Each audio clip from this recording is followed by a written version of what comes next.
Hey, welcome back to Disclosures with Nick and Dave. I am Nick, my wonderful co-host Dave Miller. Good to be with you. What's going on, dude?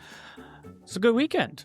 Absolutely. It's Pouring down rain. No. I was thinking Saturday was nice. I know you were out on a soccer pitch getting rained on, but just getting soggy. I was inside sipping chai and playing cribbage. So my weekend was pretty good. It was a wonderful October day in the end of June, which is why we all love the Pacific Northwest. That's why everyone wants to live here. Hey, listen, it's up and coming. The classic line, the classic retort is, well, it keeps it green. That's true. And I actually had such a dad moment. I promise listeners, we will get on with the show. But I had a great dad moment because it's been a very rainy week. It's going to rain a ton this week leading up to the 4th of July.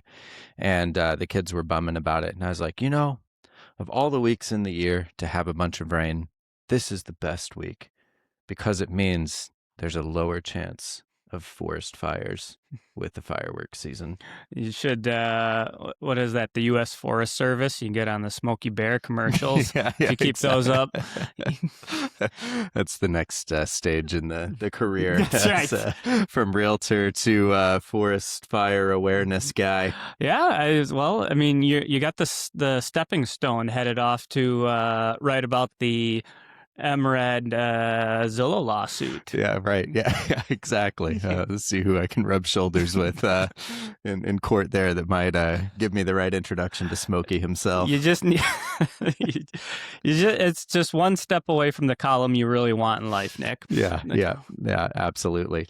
Probably more on the Zillow MRED thing. Let's pin that and talk about it next week. Zillow's flying me out to sit in on this hearing in this massive battle between Zillow and MRED and Compass, which for most of our listeners here, it's like, okay.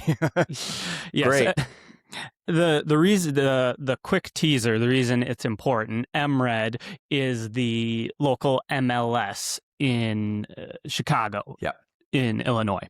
And there's a lawsuit going on about which listings can be private and which ones have to be public facing. And it's a dispute between Zillow and the local MLS there. So it has implications for our local MLS for setting precedent in the nation at large. And that's why we're interested in what's going to happen. Yeah, exactly. Devil's always in the details, and most people don't pay attention to the details until it looks like the devil. So I'm well said.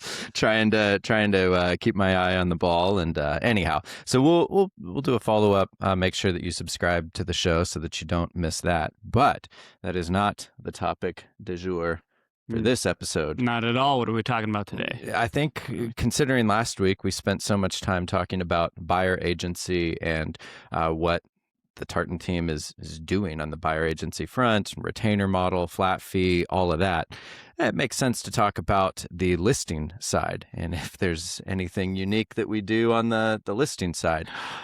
Yeah, if you heard last week's episode, you might think we're about to tell you that we do flat fee with a retainer on the listing side. Yeah, that would be so simple, right? Yes. But we've never been accused of keeping it stupid simple. You got to keep them guessing. That's actually that's exactly right. What we're trying to do here. So if you love the flat fee on the buy side, just wait till you click that sell side tab because it's back to percentages. And people are probably wondering why. Yeah, that's a great question. Hence today's podcast, yes? Yes, so let's dive into how we handle listings and representing sellers, because it is it's still different from what most agents here in Clark County, Southwest Washington do, but it looks more traditional than our buy side for sure. We still offer multiple tiers. And so we have full service representation. We have what we call limited service representation.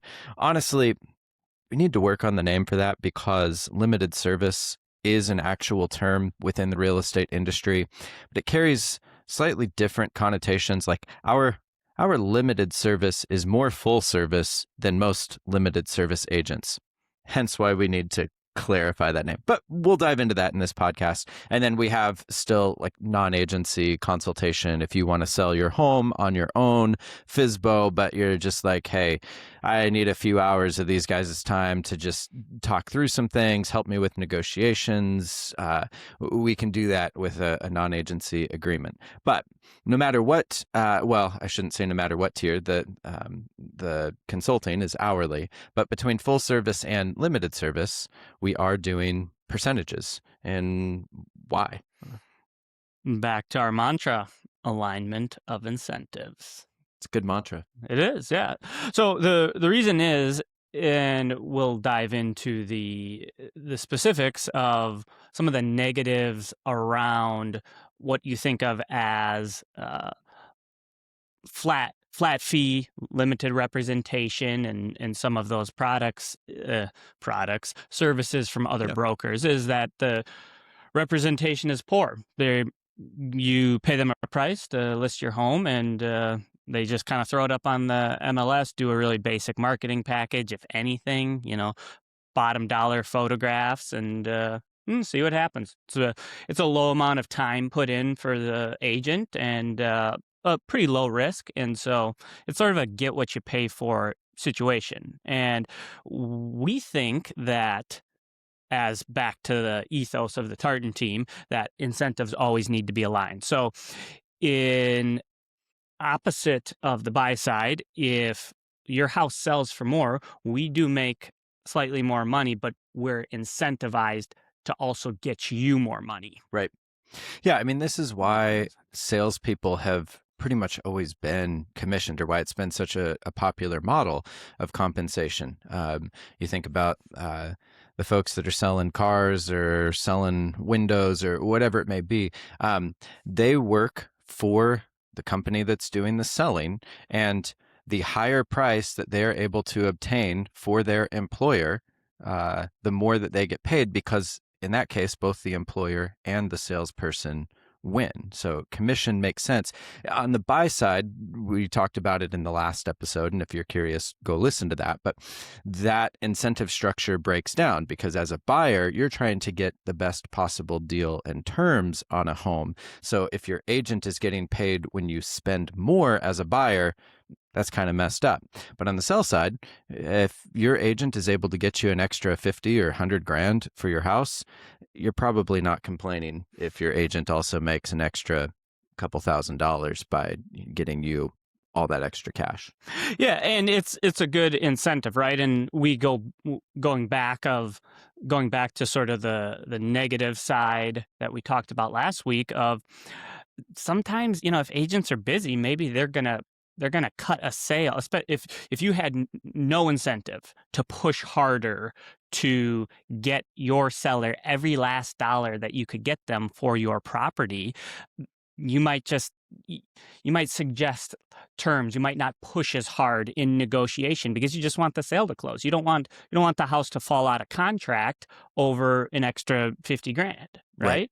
And so then if you were hypothetically flat fee on listing for representing a seller, then you don't have any incentive to push hard. Your incentive is to close the deal as quickly as possible, right? Before your 90-day or 6-month listing contract expires. Yep. It purely becomes a volume game at that point. The more transactions you can close, the more money that you can make. And again, representation there kind of goes out the window. Yep.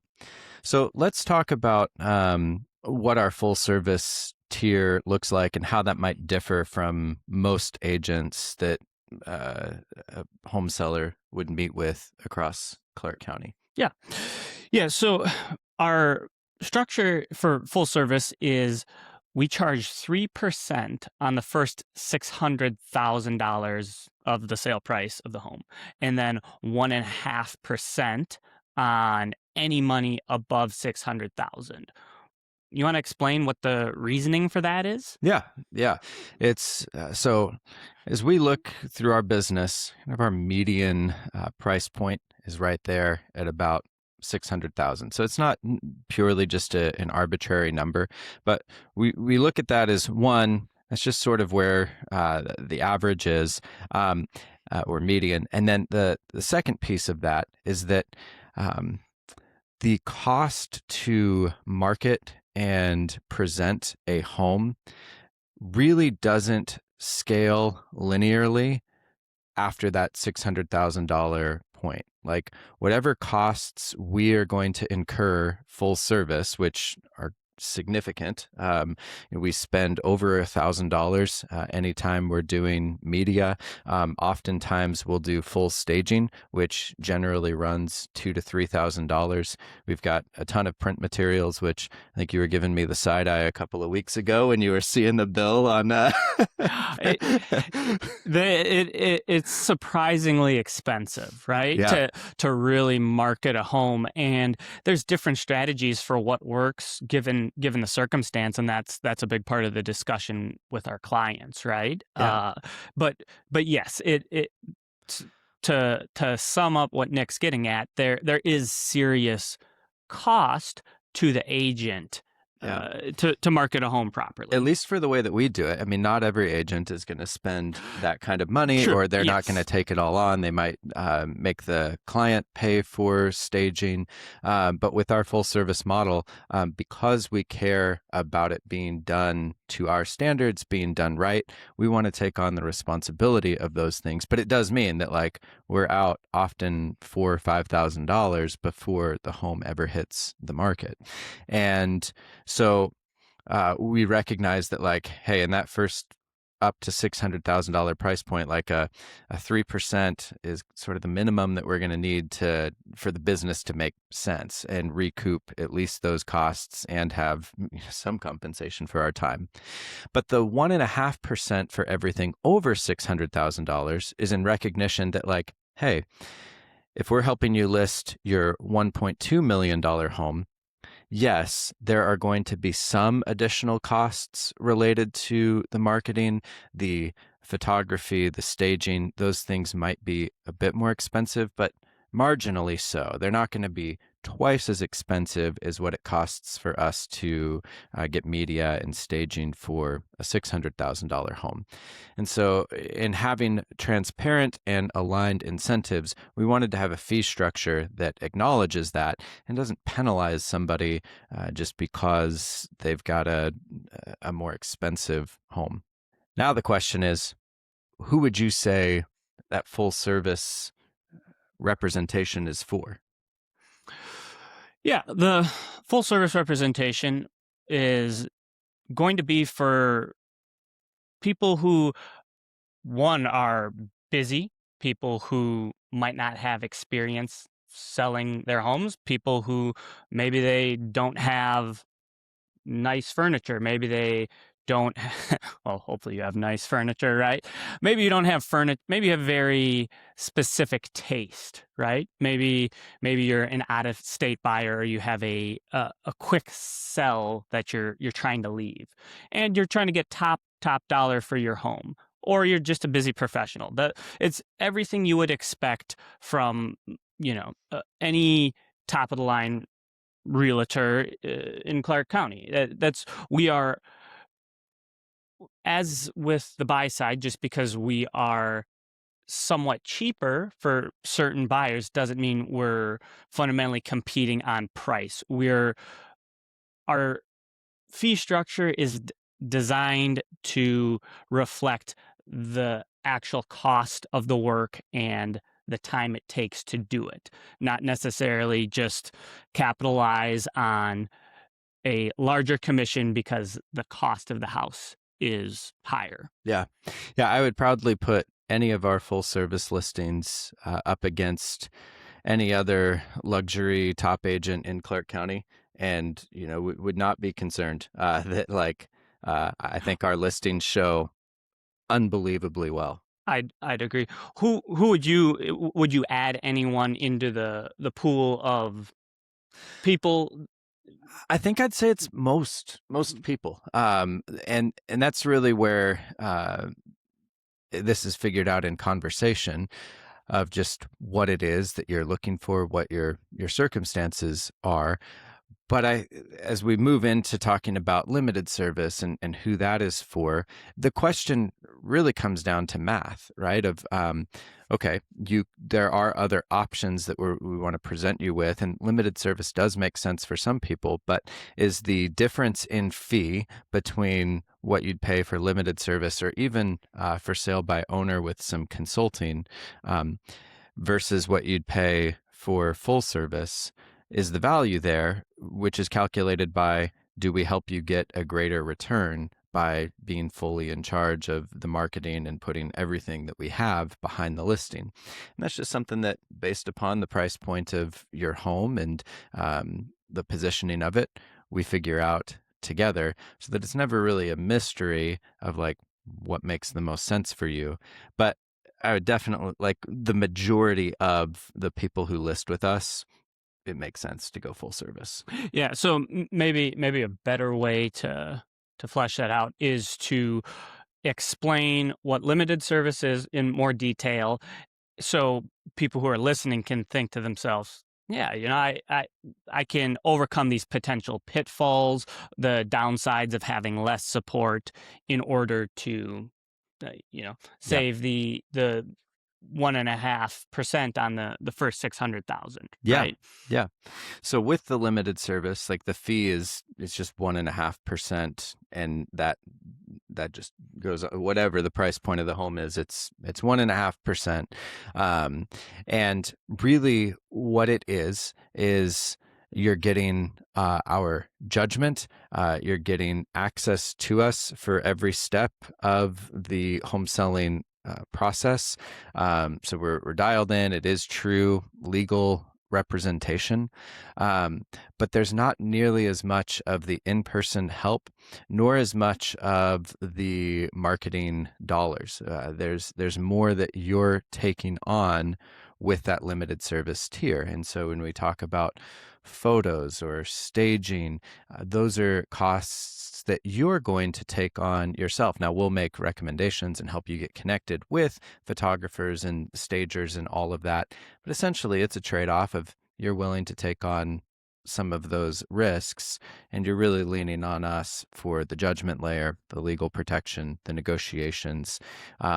There's really not much of a need for us to even be in person that much on this limited service tier. And that's where the limited service mirrors what we're doing on the buyer agency side with limited service buyer agency, where it's more like virtual representation. Yeah. How would you Yeah, no, unpack that? that was good. The good overview. I'd say, in my estimation, sort of the main distinction, as you said, is that we're not going to be in person. Now, in my opinion, for photos, staging consults, walking the house, that's becomes a marginal difference. I'd say, especially given some law changes, the big difference is we're not going to throw you any open houses with Mm-hmm. limited service. And some agents don't really believe in open houses anyways, and maybe in some circumstances they don't make a huge difference, but I think we're aligned on Yep. the idea that open houses are a good thing. They're very effective at bringing foot traffic to the property and getting eyes on it. There's a lot of notifications that get sent out from Zillow and Redfin and the other websites like that when you schedule an open house with the MLS. So that's going to be I'd say, the main difference, or the difference of what you're going to miss that could potentially really move the needle. And Yeah. that's to say, we're fine if you hold an open house, Yep. but I'd encourage it. we would. But, and this goes back to, now we're starting to flesh out, who is this really for? If you're somebody who if let's set the stage. You're throwing your own open house. You're going to be talking to a lot of potential buyers for your home. And if you're not a salesperson, if you don't have experience in sales, this is where the protection that is given by having somebody insulate you from your buyers really starts to become important. I'm sure you could tell many stories as I was just at an open house last weekend, and a neighbor came over and asked me about what I thought we could do for selling his house. And he volunteered a ton of information. He talked to me for almost an hour at this open house. And that was all fine. And he knew I was an agent and all that. But now just think hypothetically, if I had a buyer for the property he wants to sell. Now I have a lot of information about his uh, price, terms, and motivation, right? Yep. And so those are things that become really useful in as leverage in negotiating. And so if you're a seller and you're holding your own open house, that's the big takeaway is you need to be confident that you're not going to volunteer information that is going to hurt you or work against you with your potential buyers. Yeah, and that's a thing that we've seen so many times, especially no shade on for sale by owner folks, but it is the trouble that they often get themselves into. The two things that they get made fun of for is just posting photos that they took off of their iPhone, and then the second one is in interactions with buyers and their agents. Being really aloof or saying too much, talking about the rager that their neighbors were throwing the night before, Yeah, and absolutely. hurting the value of their home in their neighborhood by, for whatever reason. Of course, we're all about disclosure. That's the name of the podcast. But you there's a difference between what you have to disclose and also how you frame the ragers that your neighbors are throwing every night that are what's ultimately driving you to move. We might approach that with a different strategy. Yeah.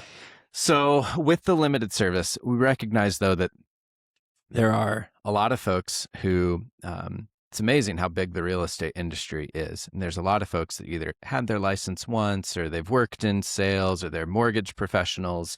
And it's like, yeah, I'd like to have an agent that is representing me. I like the legal cover of E&O insurance, that having a deal run through a brokerage. I like to have one step intermediary so that when I get offers or when I'm having to handle negotiations, I've got Nick and Dave to be my voice and my advocate, and it's not just coming directly from me. And that's something that I think we're really, really good at, is hearing what it is that your concerns are, hearing your position in negotiations, and then representing you in the very best possible light in those negotiations while being able to dial back any potential emotion, because it doesn't help, even if the buyer's being an a-hole, for you to fire off a quick email of stop being an a-hole. We're able to be that buffer so that you can communicate this is unreasonable in a way that still hopefully moves the deal forward and gets things done. Yeah, absolutely. And we see it so often, even before stuff goes to contract, of just people have an emotional attachment to their home, Yeah. right? And that's not to throw shade at anyone. That's an understandable thing. It's a place where you spend a huge amount of your time. You make hopefully wonderful memories with your family and your friends. And so when, let's just say, as things are turning currently in the market, things are becoming less of a seller's market. People sometimes might have a, a tough time being objective on the price of their house. And that's a huge part of what we bring, both with full and limited Yeah. service, is uh, making sure you don't price your home too high, right? And turn it into a stale listing that won't move because it's just racking up days on market.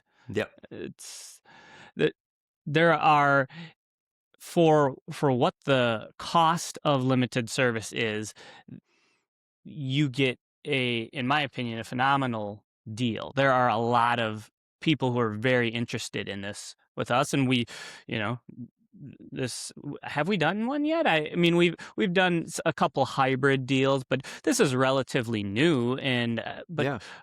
you know, just because you tell everyone in your network that you're rolling something out doesn't mean all of a sudden they're They're interested in jumping on moving, it right right? away. Yeah. But we've done a couple kind of hybrid Yeah. we got one going on that I've done two in the last year. One of them that's kind of active, like, well, we're in the process. yeah. So one that's closed, one that's coming up. Yeah, well, but and I mentioned that to say people are excited about this. People are excited to have another option, Yep. and like we started out, it's not for everyone, and we're not here to push you into one or the other, but we will make a recommendation on, hey, whatever the money is that you can potentially save going limited with us, whatever we end up changing the name to, the middle tier of service, if we really think that you're in a circumstance where it makes more sense for you to go full service, that difference in commission saved might be lost on the sale of the home. And we will tell you that if that's our opinion. Yep. Ultimately, though, it is your choice if you're choosing to work with us. Yeah, absolutely. And on the website, so thetartanteam.com/sell, we've got some calculators that we've built that help you really see. You can actually go to tartanteam.com/pricing as well. And there's like a side by side that lays it out of like, okay, if your house sells for this price, what's the cost for full service versus limited service versus working with a more traditional agent? So even at a very high level, check that out. But these things are always best had in conversation. So if you're really curious, just book a free meeting with us, and we'd love to chat through the situation. I think what you were talking about like raises an interesting question for me, because there are a lot of other companies that honestly I think very highly of. So Homecoin is a big one. List with Freedom is another big one, where they are these, if you Google flat fee limited service representation, like they're the ones that own the SEO on this. So if you're looking for like cheap listing to just get your home on the MLS, there are platforms that exist for that. And I've actually connected with the CEOs of both of those companies. I think that they're great people and they're building a product for a unique need. One of the questions that I've gotten is, hey, why don't you build something to compete in that space? And I know we somewhat touched on this earlier, but I think now would be a good time to double click on why don't we just offer, hey, pay us $100 and we'll put your home on the MLS and everything else is on you. Yeah, I mean, we'll see what your answer to the question is. Ultimately, I think it comes down to systems, right?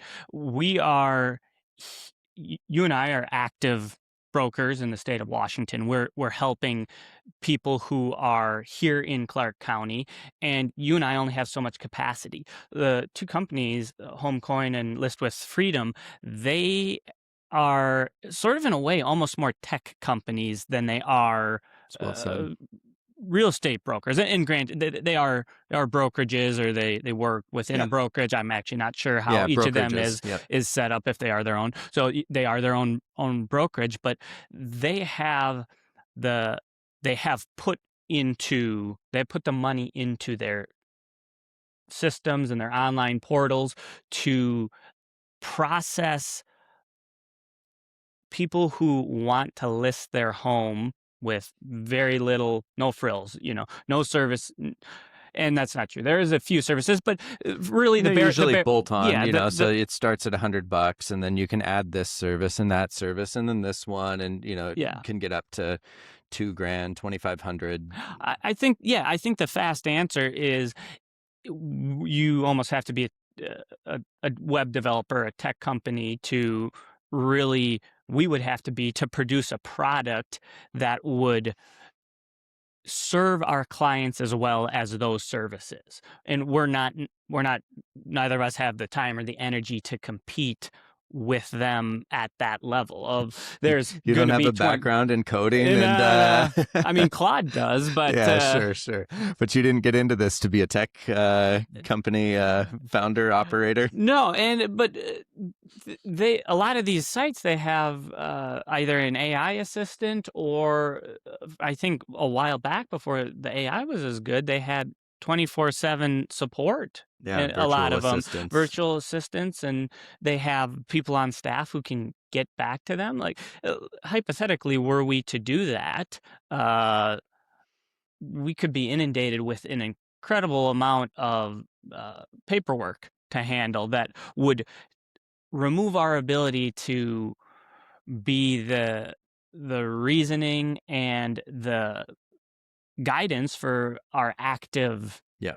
customers, both full service and limited service. So how's that rambling answer? It comes No, down to I capacity and our ability to serve our customers. I love it, and I think that that ability to serve our customers we define as to truly represent you as a client. Like the agency at its heart is representation, and that's my biggest concern or the thing that I don't like about the typical limited service flat fee model is that it's generally not true representation because it's such a volume game, because those companies have thousands of listings at any given time.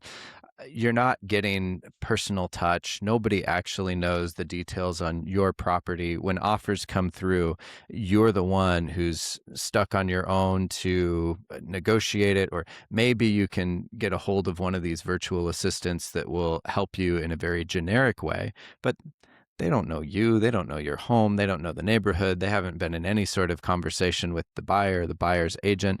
So they're just shooting from the hip with general principles, which, maybe that'll help. But we just care so much about like actually giving good strategic judgment, actually getting you to the outcomes that you want, that in whatever tier of service you choose to go with us, like that thing is never being sacrificed. Really, whether full service or limited service, you're getting 100% of our judgment and attention to your transaction. The only real difference is with full service, we're taking on the upfront costs of marketing and doing it to our exact standards versus limited service, where you're taking on a lot of those costs.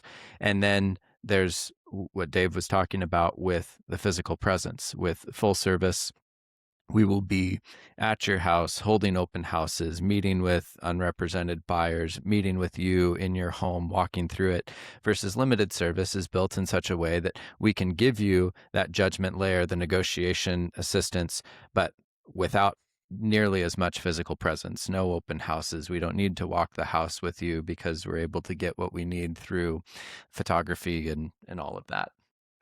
Yeah. And for people who might still be like, yeah, I feel like your middle tier, your limited service is still too expensive. We acknowledge that, and that's why we're also offered the consulting, Yeah. right? And that would be just to maybe give a quick summary, the closest thing to one of those services. Yeah. There is no fiduciary duty there. There's no actual agency. It is if that option is if you are a true FSBO, or if you were using one of the services to list. You could get real creative here. Yeah, no, you do absolutely, your $100, get on the MLS through HomeCoin, and then consult with us. You absolutely can, right? And so that is part of the answer. But I think you hit the nail on the head of we're not interested in competing with the let's just do the numbers game, do it by volume. And I'm so curious, and we should maybe we'll do a follow-up on this of how effective those websites are. That could be its whole own little podcast. Yeah, let's dig into the research there. Because I do think that would be fascinating to see what kind of data, what average days on market look like, percentage from list to closed price ratio, and how those things stack up compared to more traditional full Yeah, service agency. it'd be interesting to see.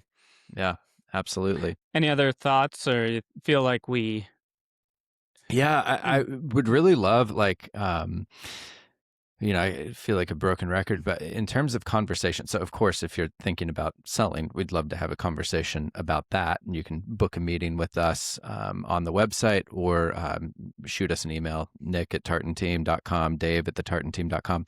But I'd also really love to hear what pushback you have. It is fascinating in posting the flat fee retainer model on the buyer agency side. We got a few comments, a few people that reached out through LinkedIn. It was some of them positive. This is interesting. Others that had pushback on, hey, have you considered how flat fee might not like actually the main criticism was that the flat fee does incentivize volume over anything else. To sure. which I say, haha, retainer model. No, it doesn't. But I digress. If you are hearing this and you're like, no, there's actually still some pieces that you guys haven't fully thought through in the way that percentage on the listing side it creates misalignments that we didn't talk about here on the show.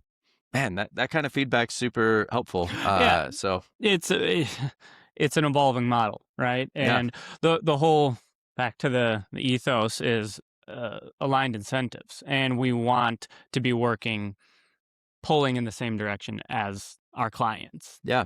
And these are the kind of conversations that I think sharpen us and I think make the real estate industry on the whole better. And that's why we like going deep on these models and what it is that we're offering and doing. And uh, hopefully that resonates. And if there's parts that stick out, let us know. Yeah, and to broaden it up again, lest everything feel like an ad for the Tartan team. If you're listening and you're out of Washington and you're never going to work with us, I'd say the takeaway is uh, get creative if you're negotiating your commission with your listing agent, right? Like. You can whether and it doesn't have to be our exact percentages or Yeah. anything, but you can you can use the ideas in that we're discussing and trying to flesh out here to maybe come up with a agreement with your agent that really serves you both well. Yeah. That's a great point. And actually, I bet that you will because most agents offer the standard fairly uncritically because it's just what the industry has always done. But if you come at it thoughtfully, of that, like, hey, here's an arrangement that I think makes more sense given our situation, it probably will provoke a good conversation. And we'd actually love to hear about that as well, how those conversations go, because all of that feedback is exciting for us to hear. Yeah, absolutely. I think that's a wrap on this one. Be sure to subscribe. Check out the show notes for links to any of the things that we have discussed. And if you are interested in working with us, again, we would love to chat about it. So book a meeting, thetartanteam.com/book, and we'll chat with you again soon.